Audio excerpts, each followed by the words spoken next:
Hi, it's great to have your company. My name's Simon Smart. And I'm Justine Toe. And you're listening to Life and Faith from the Centre for Public Christianity. Now, in the discussion around the contribution of Christianity to society, people sometimes point out that the majority of top charities in Australia are faith-based organisations.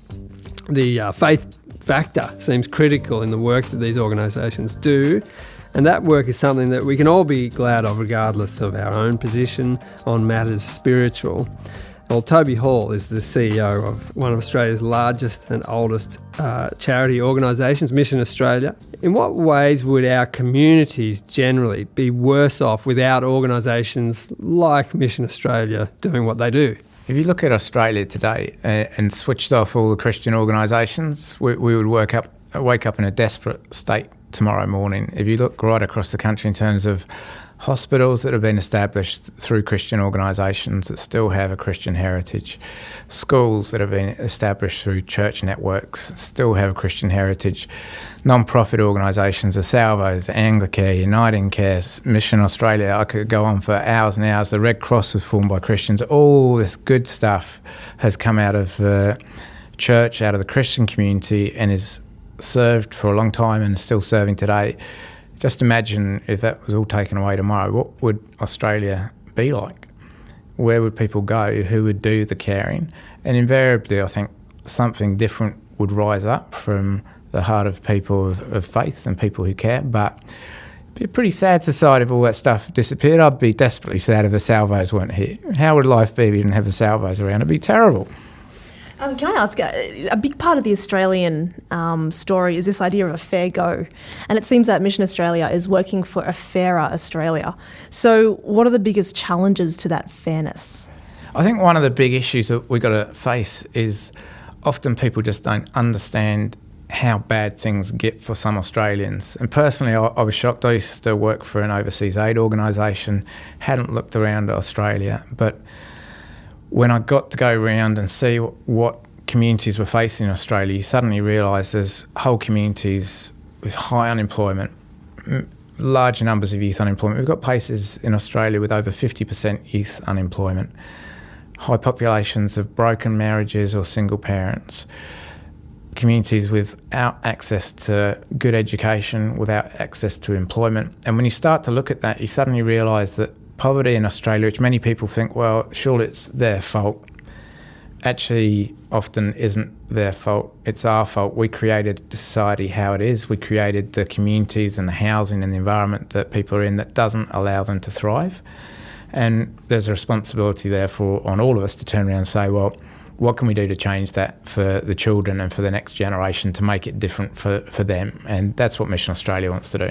Now, you mentioned those sort of things like generational unemployment, and sometimes there's alcohol and drug abuse or dependence in those communities. It can sometimes force people into a terrible cycle, can't it? You see children brought up in those environments are really on the back foot from the beginning, and it's very difficult to break that cycle. No doubt, though, you've got some good stories about ways you can sort of intervene and then sort of reverse some of that spiral into poverty. Yeah, absolutely. And school is a classic example. Look, if you didn't like school as a parent and it wasn't good for you and you dropped out at year 9, it's kind of hard to get excited for your kids when it's the first day at school thinking, yes, we're going to go into school. And therefore, often the kids' experience on the first day of school is tainted by mum's memory or dad's memory of what school was like for them. And so one of the things you can do is actually work with parents to say, it might have been a bad experience for you, but let's make it a good experience for your child. Let's give them the opportunity to thrive in education, and let's help you through the process of making that a success for them.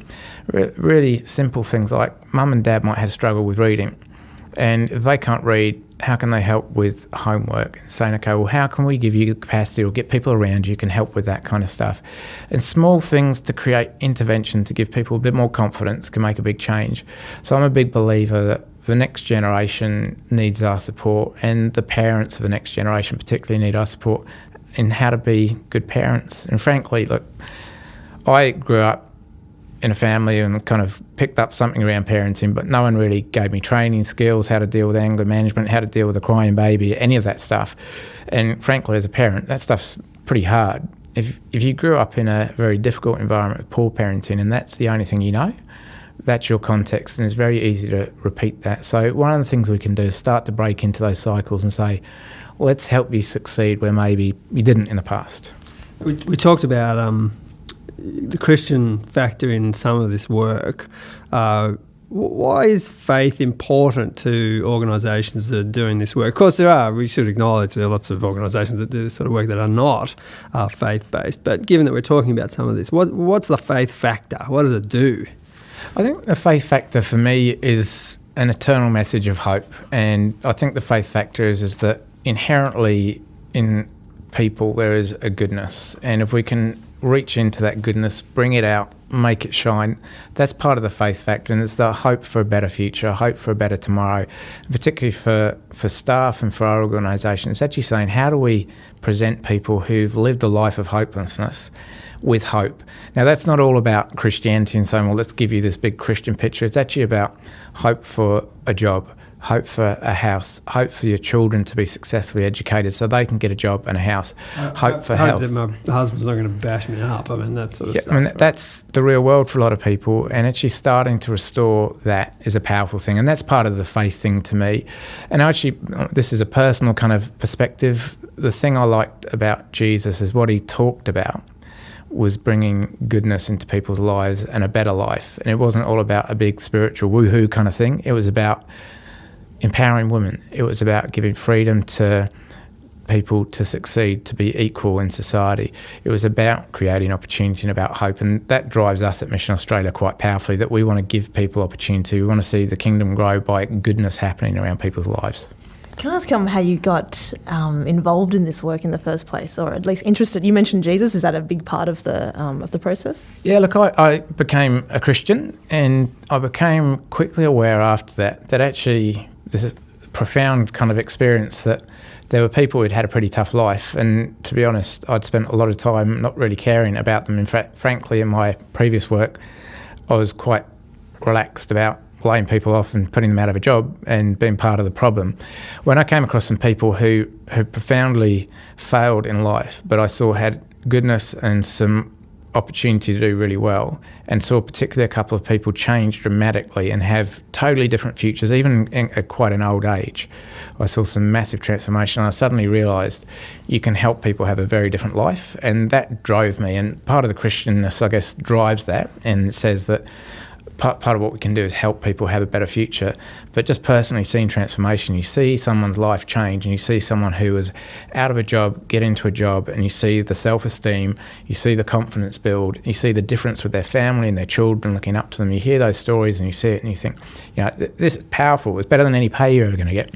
It's a really good thing. And so for me, that's driven by my faith. For quite a few of my team it is, but there's other people on our team who aren't Christian, but they just love the fact that we can help transform lives, help create change and bring hope. Can we talk about a kind of a righteous anger when it comes to social injustice? That sort of anger could promote positive change. What are the things that get you, if not angry, then frustrated and therefore motivated? I personally think it is horrendous that in Australia today we have homeless people.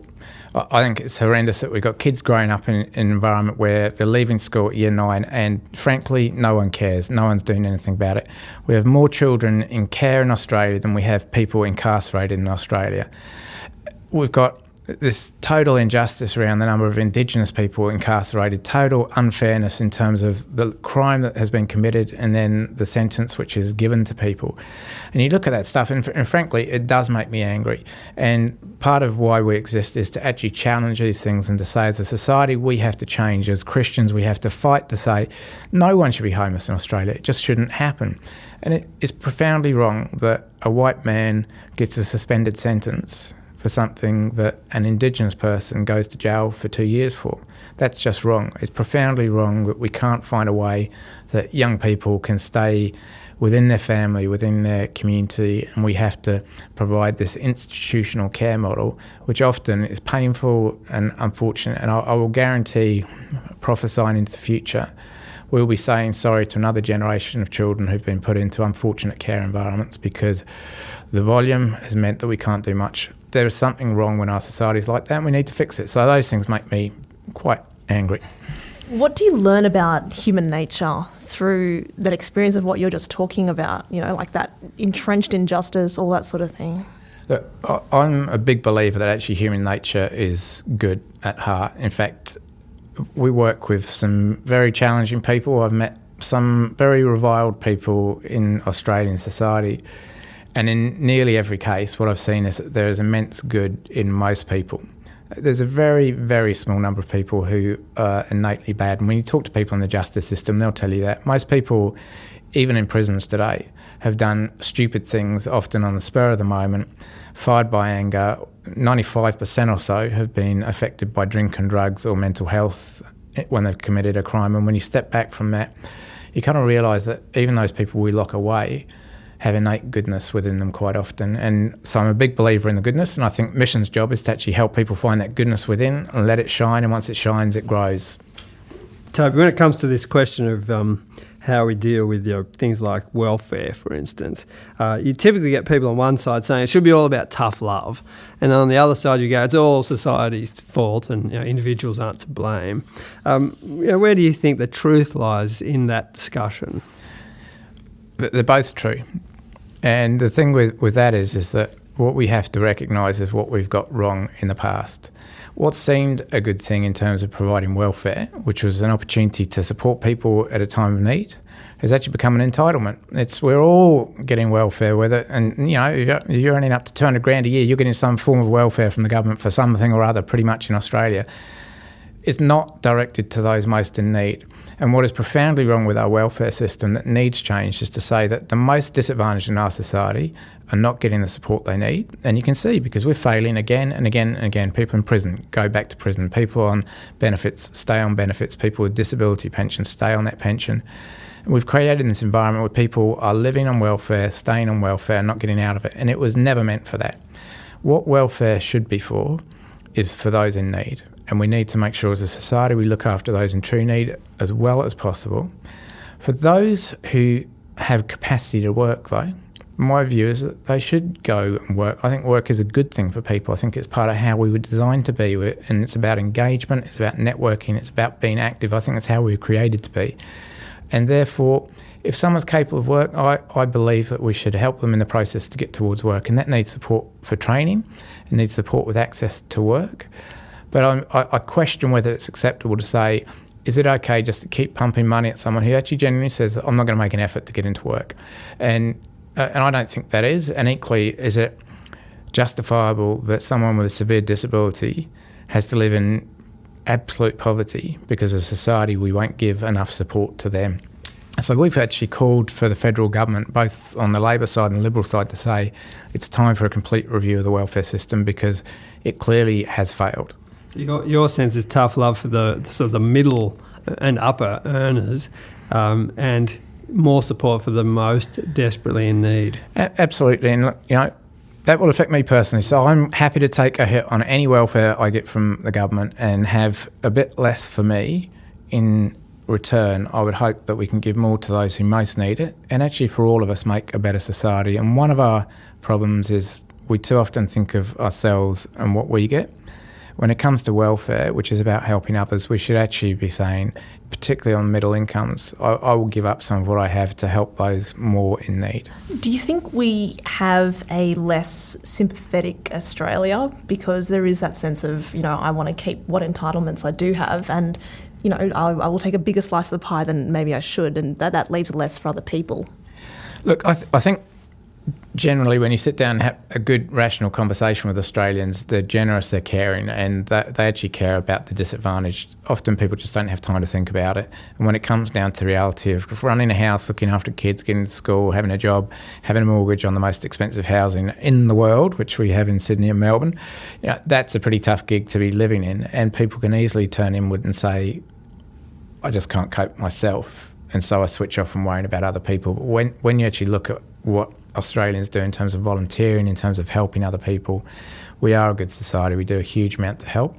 But sometimes we have to turn around and say, I do need to go up a little bit more to help other people. Well, Toby Hall, you're passionate in your work and it comes out in the discussions. Great getting your wisdom on all of that. Thanks so much. Thank you very much.